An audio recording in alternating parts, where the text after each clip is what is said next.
दो भाइयों ने एक ही युवती से एक साथ रचाई शादी, 3 दिन तक चला समारोह। मुसलमानों ने क्या कहा, आइए बताते हैं इस वीडियो में। You are watching Kali News. Himachal Pradesh से एक ऐसा मामला सामने आया है जिसे जानकर हर कोई हैरान है। यहाँ शिलाई गांव में दो भाइयों ने एक ही युवती से शादी की है।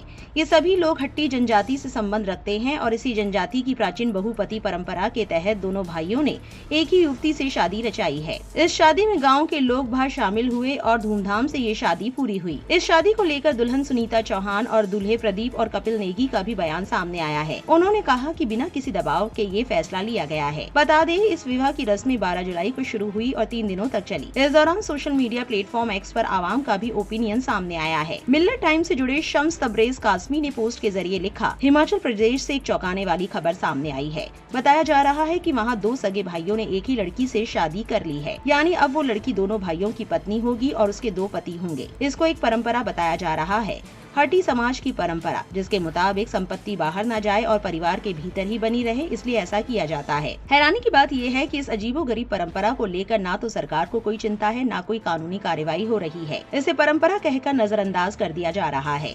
लेकिन जब बात मुसलमानों की आती है तो सरकार उनके निकाह और तलाक के अधिकारों को खत्म करने के लिए यूनिफॉर्म सिविल कोड लागू करने की तैयारी में लग जाती है। अगर किसी मुस्लिम पति पत्नी में विवाद हो जाए तो दोनों को शरीयत के अनुसार तलाक का हक होता है, लेकिन सरकार उसी अधिकार को छीनने पर आमादा है। उत्तराखंड में यूसीसी लागू किया जा चुका है और अब पूरे देश में इसे लाने की तैयारी हो रही है। अब सोचिए, एक पत्नी के 2 पति होना ज्यादा गलत है या एक पति के पास 2 बीवियां होना? क्या महिलाओं की गरिमा और अधिकारों के खिलाफ किसी भी समुदाय की परंपरा को सिर्फ रीति रिवाज बताकर अनदेखा कर देना चाहिए? और क्या ये न्याय है कि सिर्फ मुसलमानों की धार्मिक मान्यताओं को निशाना बनाया जाए, जबकि अन्य समुदायों की परंपराओं पर चुप्पी साध ली जाए? अगर सरकार को सच में महिलाओं के अधिकारों और सामाजिक न्याय की चिंता है तो उसे हर धर्म और हर समुदाय के रीति रिवाजों की समान रूप से समीक्षा करनी चाहिए, न कि एक तरफा कार्रवाई करके राजनीतिक फायदा उठाना चाहिए। रूही अली नाम के एक एक्स हैंडल से लिखा गया, बच्चे के नाम के साथ कितने बाप का नाम जोड़ना पड़ता होगा। अंसार इमरान नाम के एक यूजर ने लिखा, एक ही लड़की से 2 सगे भाइयों ने शादी की, मगर रिफॉर्म की जरूरत मुसलमानों को है। हिमाचल के सिरमौर में प्रदीप नेगी और कपिल नेगी ने सुनीता चौहान के साथ एक साथ शादी की है।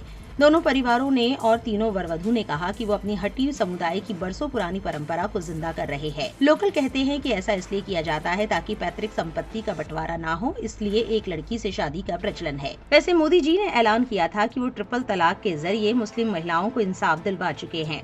अच्छा, एक सवाल है, ऐसी शादी में बच्चे के बाप का कैसे पता चलता है वो किसका है? गार्गी सिंह नाम के एक एक्स यूजर ने लिखा, इसमें कुछ भी गलत नहीं, क्योंकि यहाँ कोई 6 बीवी नहीं ला रहा और ना 14 करने का प्रेशर डाल रहा और ना ही बुर्का पहनाकर मौलवी को या ससुर के बेडरूम भेज रहा। शान से जिएगी वो लड़के तुम्हारे जैसे कि हम तो काउंटलेस रखेंगे और तुम्हें बेचेंगे। हुर्रे के चक्कर में जान लेने वाली कौम से हो तुम। आपकी इस पूरे मामले पर क्या राय है, कमेंट में जरूर लिखें और ऐसी और वायरल खबरों के लिए गली न्यूज को सब्सक्राइब करना ना भूलें।